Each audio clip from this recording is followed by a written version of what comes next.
The Commuter. We have another awesome story. Right away, top tier, 2 in a row.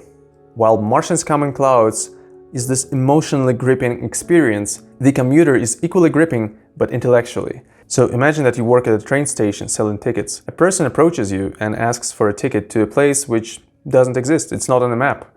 So you try to explain to them that you've worked there for many years and, that city is just not there. The person is really enraged, but then you show them the map and the person just puffs out of existence. How would you feel?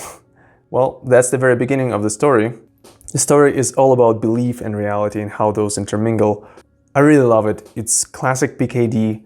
If you want to get a taste for classic P.K.D. themes, yeah, read this story. It is awesome. If you like this story, you would probably also enjoy a couple of P.K.D.'s novels. Specifically, I can recommend Ubik, The Three Stigmata of Palmer Eldritch, or Flow My Tears, The Policeman Said. They all explore similar themes and have a similar feeling, but among those, Ubik is definitely my #1 recommendation. The World She Wanted goes to A.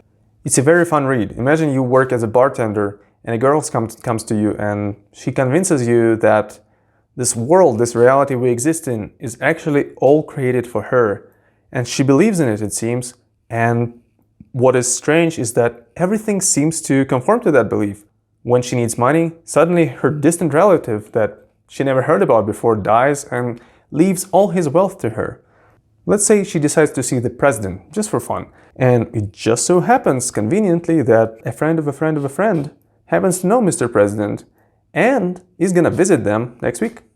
You get the idea. It's a pretty enjoyable read. A surface read. So we have this society of these somewhat strange beings that are very human-like but not quite human, and they go on a raid to the surface to hunt what is called saps. Saps, as it turns out later, stands for Homo sapiens, which is funny. But for me, that was really the most enjoyable part of it. There are some allusions to mythology and whatnot, but didn't click. Project Earth. I would say it's a B. We have this strange old man scientist who seems to try to catalog everything about the Earth. The population of New York, the average lifespan in Moscow, the number of novels published per year, all kinds of facts. The murder rate, the birth rate, average weight, average height, and so on. And he's also running some kind of very suspicious experiment with tiny beings in a box. I'll leave it at that. Again, a very interesting interpretation of certain mythological beliefs, but no happened for me. The Trouble with Bubbles. Solid A. What if you could have a whole world in a sphere of glass? You could populate it with people. You could do whatever you want. You're their god. What would you do with this godlike power? P.K.D. definitely was fascinated by the idea. He tried it. Instability, it was pretty shitty. He did a little bit better in the Crystal Crypt.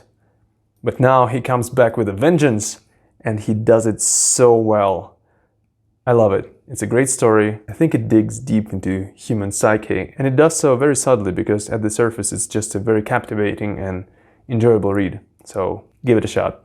Breakfast at Twilight. You live in a tiny suburban neighborhood with your kids and family, and then one morning, everything seems fine, but then sickly-looking aggressive soldiers storm in. They start questioning you. What the hell are you doing here? Why are you even alive? How come your house has food and children and a woman? Gradually it becomes clear that your house is a tiny island in a sea of devastation. The land outside is blasted with atomic bombs. No trace of your neighbors, of the city, nothing. So that's the premise. Very lovely. Again, maybe we're moving there. A good story. I'll give it an A. A present for Pat. A guy buys a god as a present for his wife. He brings him home from a distant planet. It's a minor deity, but it is a god.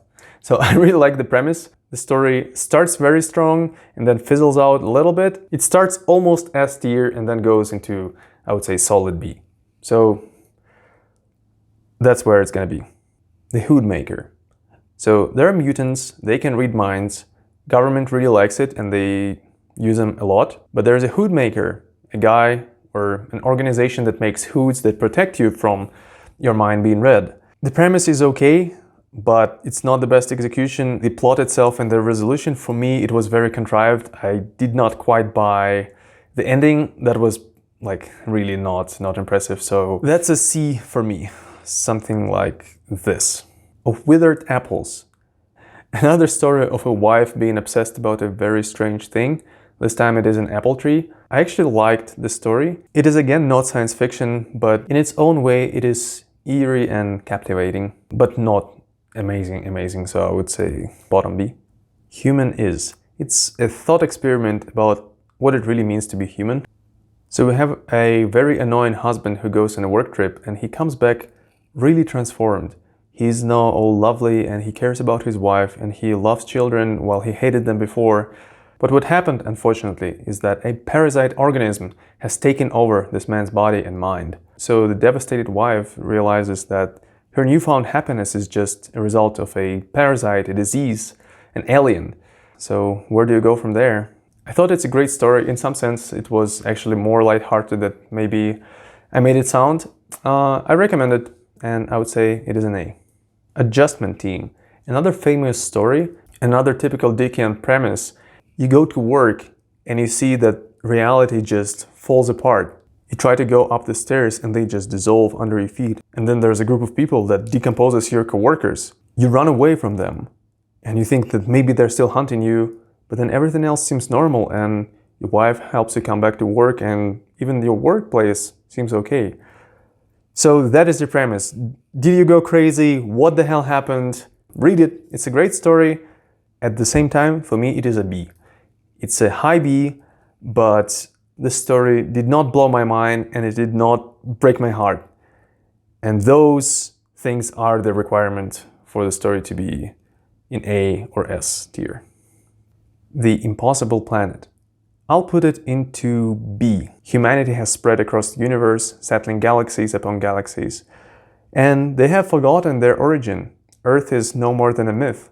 But we have this old grandma who believes in it, and she wants to visit Earth before her death. And she tries to convince a skeptical pilot to bring her there.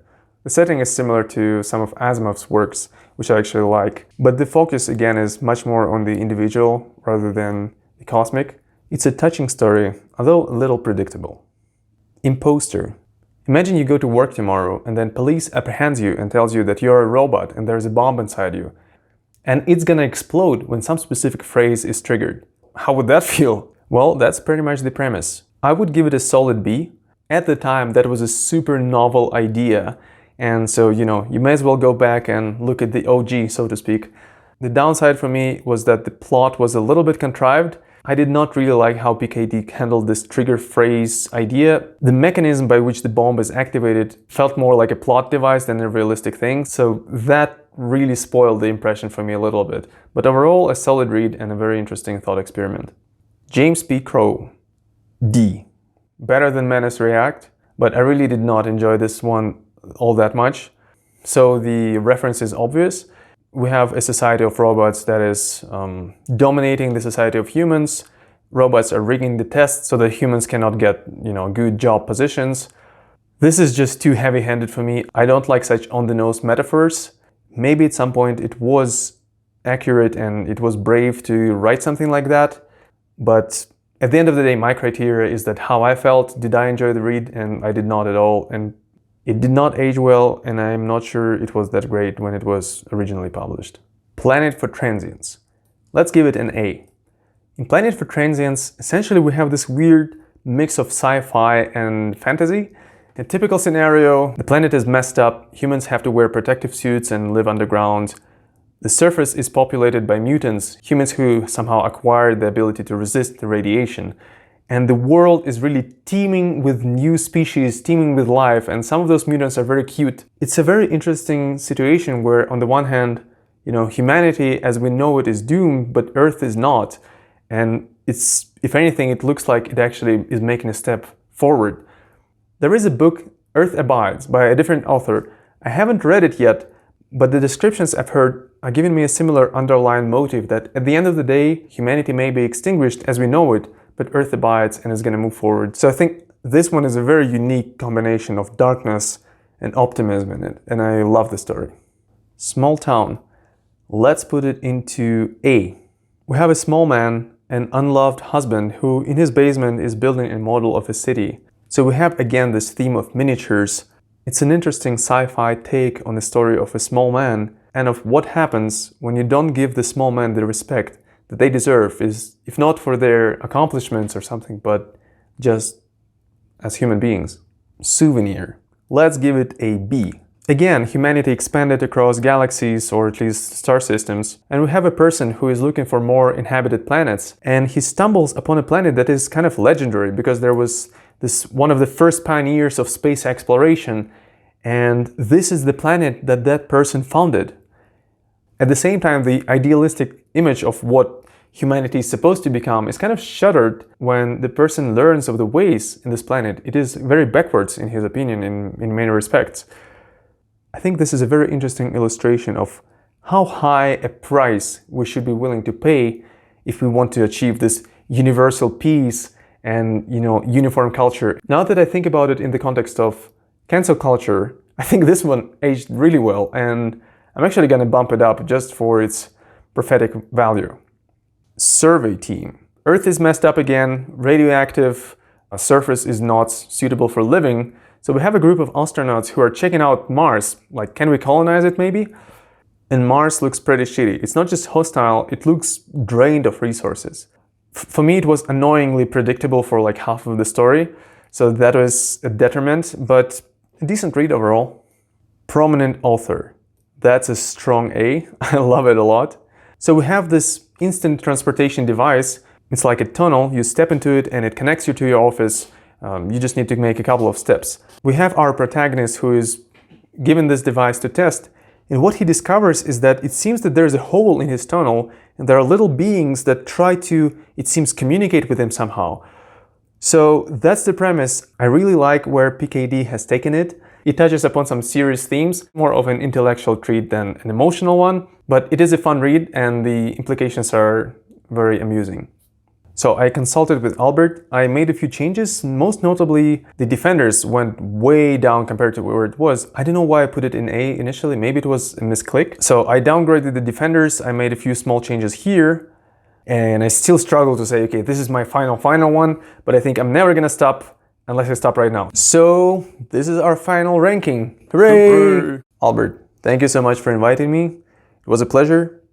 And our dear viewers, please click the subscribe button and share in the comments what kind of content would you like to see, another ranking or another review. I would really appreciate your feedback. Cheers! See you soon.